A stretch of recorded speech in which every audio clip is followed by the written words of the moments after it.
Hi అండి, నమస్తే. నా పేరు స్వప్న ప్రవీణ్. ఈరోజు మనం వాటర్ గురించి తెలుసుకుందాం. అసలు నీళ్ళు అనేవి మన జీవితానికి ఎంత ముఖ్యమైనదో ఈరోజు తెలుసుకుందాం. నీరు లేకుండా మనం ఏ పని చేయలేమన్నమాట. మొక్కలు బ్రతకాలన్నా, మనుషులు బ్రతకాలన్నా, జంతువులు బ్రతకాలన్నా నీరు అనేది చాలా అవసరం. ఈ భూమి మీద 70% వాటర్ ఉన్నప్పటికీ మనం మంచినీటికి తాగాల్సిన వాటర్ మాత్రం చాలా తక్కువగా ఉంటుందన్నమాట. మన బాడీలో వచ్చేసి 70% వాటర్ ఉంటుంది. 70% వాటర్ ఉంటేనే మన బాడీలో మన ఆర్గాన్స్ అన్నీ బాగా పనిచేయడానికి సరిపడా వాటర్ ఉంటేనే సరిగ్గా పనిచేస్తూ ఉంటాయి అన్నమాట. అసలు నీరు మన శరీరంలో ఏం పనిచేస్తుంది? మన బాడీ హీట్ అయినప్పుడు శరీర ఉష్ణోగ్రతని నియంత్రణలో ఉంచుతుంది. అంతేకాకుండా మనం తిన్నటువంటి ఆహారాన్ని, ఆ ఆహారం నుంచి వచ్చే పోషకాలను శరీరంలో ఉన్నటువంటి కణాలకు ఆ నీరు అనేది పంపిస్తూ ఉంటుందన్నమాట. తిన్న ఆహారం బాగా జీర్ణక్రియ అవ్వడానికి, సరిగ్గా బాగా పనిచేయడానికి, అంతేకాకుండా మన తీసుకునే వాటర్ నుంచి వ్యర్థాలు బయటకు వస్తూ ఉన్నాయి అన్నమాట. చెమట ద్వారా, మూత్రం ద్వారా, స్వెట్ ద్వారా, మోషన్ ద్వారా ఇట్లా ఏదైనా వ్యర్థాలు అనేవి మన శరీరంలో ఉంటే నీటి ద్వారానే బయటకు వస్తాయి.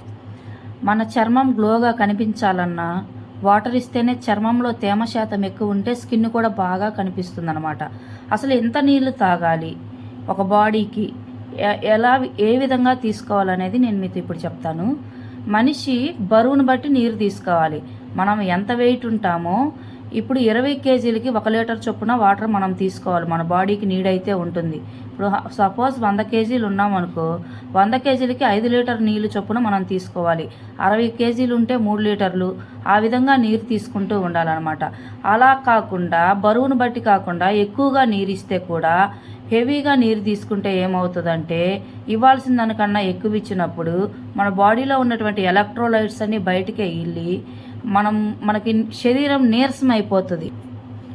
నీరు తీసుకోకపోతే అసలు ఏం జరిగిద్ది అంటే బాగా హెడ్ఎక్ వచ్చేస్తుంది, మలబద్ధకం వచ్చేస్తుంది, నోరంతా ఎండిపోతూ ఉంటుంది, మన మూత్రం వచ్చేసి రంగు మారిపోయి ముదురు రంగులోకి వస్తుంది, మన దృష్టి కూడా తగ్గిపోతుంది అనమాట. ఏకాగ్రత తగ్గుతుంది. ఏదైనా వర్క్ చేసేటప్పుడు ఆ వర్క్ మీద కాన్సన్ట్రేట్ కరెక్ట్గా ఉండదు, సిస్టమేటిక్గా ఉండదు, మన కాన్సన్ట్రేట్ కూడా తగ్గిపోతూ ఉంటుంది. అంతేకాకుండా ఇప్పుడు నీటి ప్రాముఖ్యతను గురించి తెలుసుకున్నాం కదా. నీరు, కొంతమంది టీ తాగితే తలనొప్పి తగ్గిద్ది అని చెప్పేసి తలనొప్పి వచ్చినప్పుడు టీ తాగుతూ ఉంటారనమాట. అది మన అపోహ మాత్రమే, కానీ తలనొప్పి అనేది తగ్గదు. చాలామందిని మీరు గమనించినట్లయితే టీ తాగే ముందు వాటర్ తీసుకుంటారు.